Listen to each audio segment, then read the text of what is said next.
आयोग से, तो उसमें प्रावधिक कला को जगह नहीं दिया गया है। प्रावधिक कला में लगभग 1.5 लाख प्लस बच्चे हैं जो कि पढ़ाई करके, तैयारी करके अपना जो है एक नौकरी के लिए लड़ाई लड़ रहे हैं। तो मेरा सबसे रिक्वेस्ट है कि अगर माननीय न्यायालय के द्वारा जो है जीव विज्ञान को अगर आयोग शामिल कर लेता है तो प्रावधिक कला को भी चांस देना चाहिए, क्योंकि आप लोग जानते हैं कि कल 9 सितंबर 2025 को एडेड माध्यमिक विद्यालयों में शिक्षक भर्तियों के लिए नई एलिजिबिलिटी क्राइटेरिया निर्धारित की गई है। इसके पहले 22 अप्रैल 2025 को नई गाइडलाइंस आई थी। उन गाइडलाइंस में कुछ खामियां थीं, कुछ विषय शामिल किए गए थे, कुछ नहीं किए गए थे, जिसको लेकर के माननीय हाई कोर्ट में याचिका लगाई गई थी, जिसके मद्देनज़र 22 अप्रैल 2025 की गाइडलाइंस को निरस्त कर दिया गया है और 9 सितंबर की नई गाइडलाइंस जारी कर दी गई है, जो कि आपके सामने स्क्रीन पर है। और इसका कल मैंने ऑलरेडी एक डिटेल्ड वीडियो बनाया हुआ है। इस नई गाइडलाइन में आप देखेंगे तो बायोलॉजी जो विषय पहले हटा दिया गया था टीजीटी से, उसको पुनः बहाल कर दिया गया है। और यहाँ पर 25 नंबर में आएंगे तो आपको देखने को मिल जाएगा। यहाँ पर देखिए, पहले रिक्त दिखाया गया था, पद ही नहीं था, और अब इसको बहाल कर दिया गया है, यानी बायोलॉजी शामिल कर दिया गया है। आज भी सभी समाचार पत्रों में इसकी खबर आई हुई है, मैं दिखा भी देता हूँ। ये देखिए, आज का ही न्यूज़पेपर है, जहाँ पर बताया गया कि एडेड कॉलेजों की टीजीटी भर्ती में बायो फिर शामिल। प्रवक्ता नागरिक शास्त्र में अब राजनीति विज्ञान व राजनीति शास्त्र मान्य। तो अर्हता संबंधी जो कमियां थीं उनको सुधार दिया गया है कई विषयों में, जैसे कि प्रवक्ता नागरिक शास्त्र में और बायोलॉजी वाला जो मामला था। अभी क्यों हुआ, तो इसका सीधा सा मतलब ये है कि जो है हाई कोर्ट में कई सारे केस लगे हुए, उन केस के मद्देनज़र सरकार ने जो है इसको दोबारा से मतलब गाइडलाइंस को संशोधन करना पड़ा। इसके साथ आप लोग भी जानते होंगे कि इंटर कॉलेजों में जो प्रवक्ता भर्ती होगी वहाँ पर बीएड अनिवार्य कर दिया गया है। पहले बीएड अनिवार्य नहीं हुआ करता था, केवल पीजी मांगा जाता था।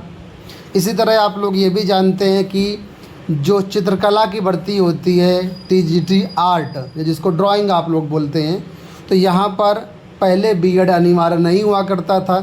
ग्रेजुएशन अगर है और इसके साथ ही टेक्निकल आर्ट यानी प्राविधिक कला से किसी ने इंटर किया हुआ है तो वो अभ्यर्थी एलिजिबल हुआ करते थे। लेकिन जो कल नई गाइडलाइंस जारी की गई हैं, इससे पहले जो 22 अप्रैल को जारी की गई थी, इसमें चित्रकला से जो है प्राविधिक हटा दिया गया है, बॉम्बे आर्ट हटा दिया गया है। ठीक है, तो कुल मिलाकर के अब कुछ ऐसे छात्र हैं जो ये चाह रहे हैं कि पुरानी नियमावली फिर से बहाल की जाए। जो 105 साल पुरानी नियमावली थी, जिसके माध्यम से अब तक भर्तियां हुआ करती थी, चाहे वो चित्रकला की योग्यता हो या संगीत की योग्यता हो या गृह विज्ञान की योग्यता हो, उन्हीं पुरानी योग्यताओं से अब वर्तमान में भर्ती की जाए। छात्रों को ऐसा लगता है कि जब बायोलॉजी को शामिल किया जा सकता है, नागरिक शास्त्र की एलिजिबिलिटी में परिवर्तन किया जा सकता है, तो चित्रकला में भी परिवर्तन किया जा सकता है।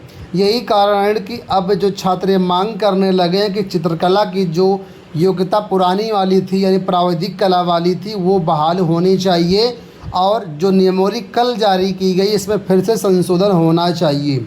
और छात्रों का ऐसा दावा है कि अगर हम हाई कोर्ट में इसको चैलेंज करते हैं तो हमारा काम हो सकता है, पुरानी जो योग्यता फिर से बहाल हो सकती है। उत्तर प्रदेश के सभी भाई बहनों को मेरा नमस्कार। मेरा नाम कृष्ण कुमार द्विवेदी है। जैसा कि आप जानते हैं कि नई नियमावली जो आई है उत्तर प्रदेश शिक्षा सेवा चयन आयोग से, तो उसमें प्रावधिक कला को जगह नहीं दिया गया है। प्रावधिक कला में लगभग 1.5 लाख प्लस बच्चे हैं जो कि पढ़ाई करके, तैयारी करके अपना जो है एक नौकरी के लिए लड़ाई लड़ रहे हैं। तो मेरा सबसे रिक्वेस्ट है कि अगर माननीय न्यायालय के द्वारा जो है जीव विज्ञान को अगर आयोग शामिल कर लेता है तो प्रावधिक कला को भी चांस देना चाहिए, क्योंकि पूर्व में सरकार जो है बिना सूचना के, बगैर बताए हुए प्रावधिक कला के छात्रों को बाहर कर दिया है, जिससे प्रावधिक कला के जितने भी छात्र प्रतियोगी भाई बहन हैं सब आहत हैं। उसमें क्या है कि 105 साल पुरानी नियमावली को चेंज कर दिया है। क्या प्रावधी कला के जो अभी तक टीचर बने हुए हैं, क्या वो योग्य नहीं है, या वो परीक्षा बगैर दिए हुए उनका ज्वाइनिंग नियुक्ति हुआ है? वो भी तो कहीं ना कहीं पढ़ के आए हैं। और जितने डिग्री कॉलेज हैं उसमें फाइन आर्ट, बीएफए और एमएफए की डिग्री और वहाँ पे पढ़ाई नहीं होता है। कहीं कहीं भी है कि जो वहाँ पे विद्यालय में पढ़ाई किया जाता है फाइन आर्ट का और बीएफए एमएफए का। इसके वजह से इसमें जो है बच्चे ग्रेजुएशन प्लस जो है अभी जो 105 साल पुरानी नियमावली थी कि ग्रेजुएशन करके जो है प्रावधी कला से इंटर अगर कर लिया तो उसको बच्चे को जो है एक बार कक्षा 9वीं 10वीं को पढ़ाने टीजीटी के लिए जो है उनको योग्य रखा जाता था। अभी एकाएक जो है नियमावली में चेंज कर दिया गया है और कल एक नई नोटिस जारी हुई कि नियमावली में संशोधन करते हुए माननीय न्यायालय के द्वारा जो आदेश पारित किया गया था उसमें जो है जीव विज्ञान को शामिल किया गया है। तो हम उत्तर प्रदेश के सभी प्रावधी कला के ही भाई बहनों से रिक्वेस्ट करते हैं कि आप भी सामने आइए और हम अपनी बात जो है न्यायालय में तक पहुंचाए हैं और वापस हम अच्छी तरीके से पहुंचाएं और हम लोग भी जो है लड़ाई को लड़ें और हम लोग को भी चांस देना चाहिए। प्रावधी कला के जितने भाई बहन हैं उनको भी चांस देना चाहिए, क्योंकि 148 पद पे वैकेंसी है और सन 2021 में प्रावधी कला के छात्रों के साथ जो हुआ था वो कोई छुपा तो है नहीं। किस तरीके से जो है पेपर आउट होना, किस तरीके से होना, वो तो किसी से छुपा नहीं है कि आए दिन ये सब होता ही रहता है हर परीक्षाओं में जो है उत्तर प्रदेश की परीक्षाओं में। तो अभी जो सीट है वो तो थोड़ा है, आपको मालूम ही है। उसमें भी बच्चे लड़ाई लड़ रहे हैं, लगभग 1,20,000 बच्चे फॉर्म डाले हैं और 1.5 लाख प्लस बच्चे अभी हो गए हैं और बगैर सूचना के आयोग के द्वारा और सरकार के द्वारा जो है बीजेपी सरकार के द्वारा उसको बाहर कर दिया गया है। तो उसमें मेरा रिक्वेस्ट ये है कि आप लोग सामने आइए और प्रतियोगी छात्र मोर्चा शीतला प्रसाद ओझा जी से और युवा मंच के अध्यक्ष अनिल भाई से आप बात करिए और जो हो सकता है हम उनका सहयोग करेंगे चंदा के रूप में, क्योंकि लड़ाई वही लोग लड़ सकते हैं। नियम कानून जो है उनको अच्छी तरीके से मालूम है कि क्या करना चाहिए कोर्ट के द्वारा। तो कोर्ट में ऑलरेडी केस फाइल हो चुका है अनिल भाई के द्वारा और उसमें देखो क्या है कि भाई अगर हम वकील को हायर करेंगे तो उसमें उनका फीस देना पड़ेगा और एक आदमी उसको जो है अफोर्ड नहीं कर पाएगा। तो कला की बात अभी आपने सुन ली। अब कुछ छात्र ऐसे हैं जो कि इंग्लिश में संशोधन की मांग कर रहे हैं। यहाँ पर आपको बता दें वर्तमान में जो नई नियमावली आई है, चाहे वो एलटी की हो या फिर टीजीटी की, दोनों भर्तियों में, क्योंकि सेम योग्यता अब लागू होगी दोनों जगह।